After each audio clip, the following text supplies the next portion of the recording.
No trabalho com enlutados, o que se pode observar como a maior angústia que eles apresentam? E se você pode dizer para nós o que é enlutados nesse caso aqui, né? Então, nesse trabalho com enlutados, qual é a maior angústia que eles trazem? Então, o que a gente sabe, Luciana, é que a cada suicídio que acontece, pelo menos 5 a 10 pessoas vão ser afetadas, né? Vão ser impactadas por esse suicídio. E são essas pessoas que a gente chama de sobreviventes, né? São os enlutados, aquelas pessoas que são afetadas, sejam os familiares, amigos, né? Pessoas, entes queridos daquele que se suicidou. A gente sabe que o luto por si só, ele já traz tristeza, saudades, né? Mas o luto do enlutado pelo suicídio, ele é um luto mais complicado, porque geralmente ele vai trazer emoções que a gente não percebe nos outros lutos por outros tipos de morte, né? Então, por exemplo, muitas vezes os entes queridos se sentem responsáveis pelaquela morte, se culpam, ou se sentem rejeitados, abandonados pelo aquele ente querido que os deixou. Também há muito um sentimento de vergonha, e por isso a dificuldade, então, muitas vezes, de comunicar aos amigos, familiares, a causa real, né, do desencarne daquela pessoa. Então, não é incomum que os enlutados pelo suicídio, eles tenham questionamentos frequentes na cabeça deles, do tipo, por quê, né, por quê, né, que meu filho, meu marido, meu pai, minha mãe, enfim, se matou, né. E a outra também, questionamento que geralmente consome muito as pessoas, causa muito sofrimento aos enlutados, é o EC, né? E se eu tivesse feito aquilo? E se eu tivesse falado? E se eu tivesse ficado em casa? E se eu tivesse pegado os remédios, né? O EC, né?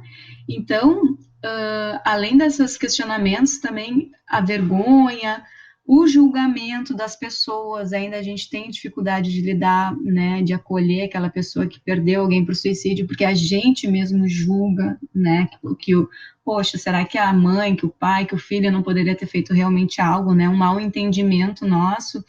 Isso torna, então, essa patologia algo silenciado, né, e silencioso também. Então, o enlutado se sente reprimido para falar, né, e também a própria sociedade não se coloca aberta para acolher essa pessoa, né. Então a gente percebe essas duas características que você disse, a culpa da família e dos que estão ao redor, e esse julgamento que é feito também. É preciso lidar com essas duas coisas diferenciadas ou a mais num luto que já está acontecendo, né? Acho que diversas coisas a mais, se eu pudesse resumir, assim, a culpa, a sensação de rejeição e abandono e de vergonha, né, que geralmente não acompanham lutos por outras causas, né.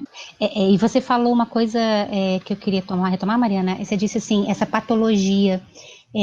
Explica melhor para a gente essa correlação de quem tá com ideias suicidas está doente, não está bem. Então, se estima assim que 95% das pessoas que cometem suicídio têm algum transtorno mental, né? Então, isso é uma coisa importante da gente entender e que muitas vezes até ajuda o enlutado a entender essa sensação, muitas vezes, de abandono ou de rejeição que ele sente, né? A pessoa que acaba cometendo um ato suicida, ela está em extremo sofrimento. E muitas vezes ela não está conseguindo encontrar saída para aquele sofrimento, não que o suicídio seja uma alternativa, uma saída em si.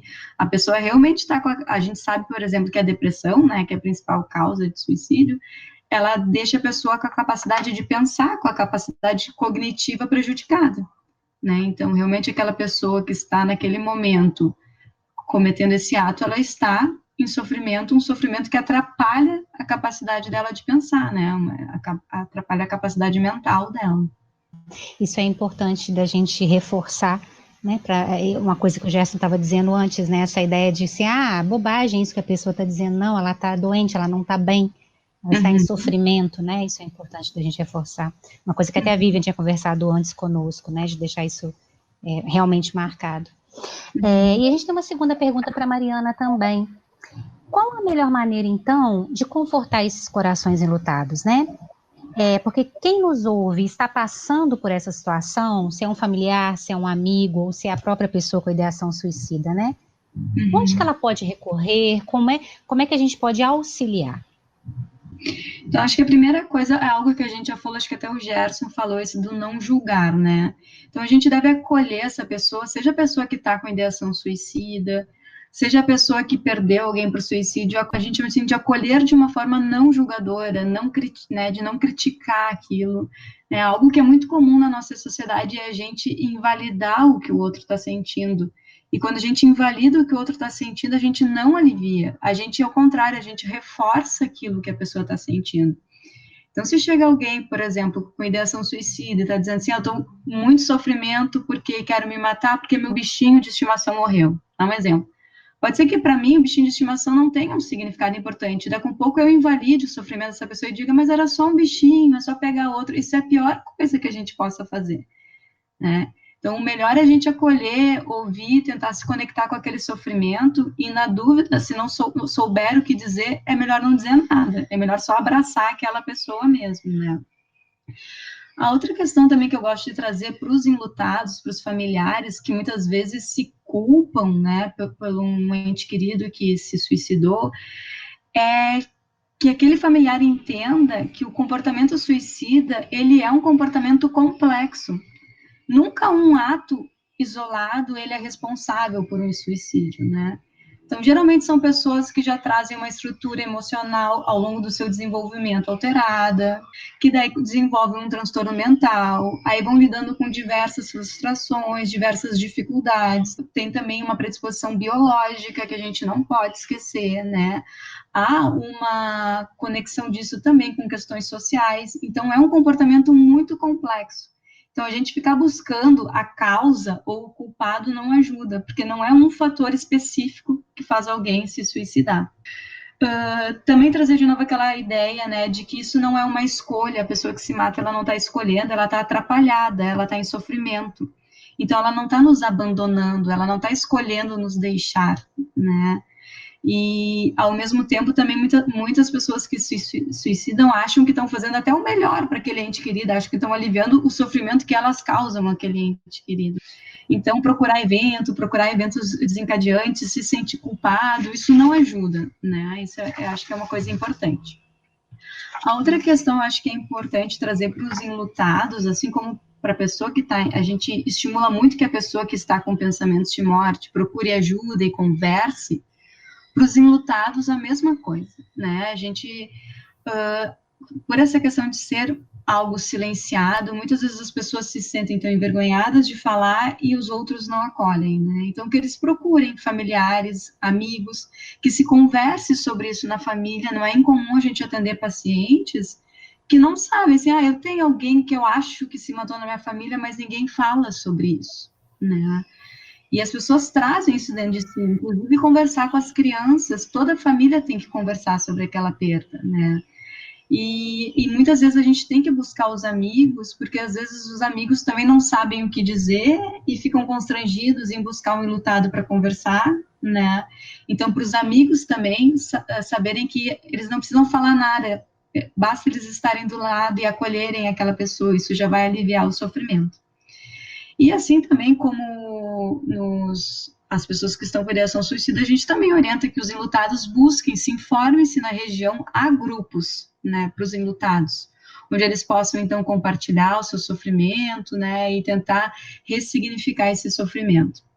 Né? Então, esses grupos de apoio aos sobreviventes, né, que a Vivian faz parte, por exemplo, que é o grupo que a gente está tentando desenvolver na Associação Médico Espírita aqui do Rio Grande do Sul. E se acharem necessário, se acharem que estão num sofrimento intenso, que precisam de uma ajuda profissional, com psicólogo, psiquiatra, também é importante que se busque ajuda. Então, acho que, assim, de uma forma sucinta e geral, essas são as orientações que eu daria para uma pessoa enlutada pelo suicídio. Fiquei pensando numa coisa que você falou aqui agora, Mariana, os amigos não sabem o que dizer, porque na maioria das vezes a gente tem algumas frases prontas, né? Foi descansar, foi melhor assim, já tinha lutado muito, a gente tem algumas frases prontas para ser ditas, mas que nesse momento elas não cabem, né? Então as pessoas não sabem o que dizer e acabam até se afastando. Esses chavões que a gente diz, o ideal é a gente não usar isso no momento de sofrimento, né? Porque parece que a gente realmente, quando a gente fala isso, parece que a gente está meio distante daquele sofrimento e a gente não está acolhendo, né? E de novo, né, a sensação de invalidação. Talvez é uma das coisas mais difíceis quando a gente está em sofrimento, é quando alguém não consegue se conectar ao nosso sofrimento, tenta nos colocar para cima de qualquer jeito, assim. Talvez aquele momento não é de nos colocar para cima, só de estar do nosso lado, de nos abraçar e de nos acompanhar. É isso, né, que o enlutado precisa.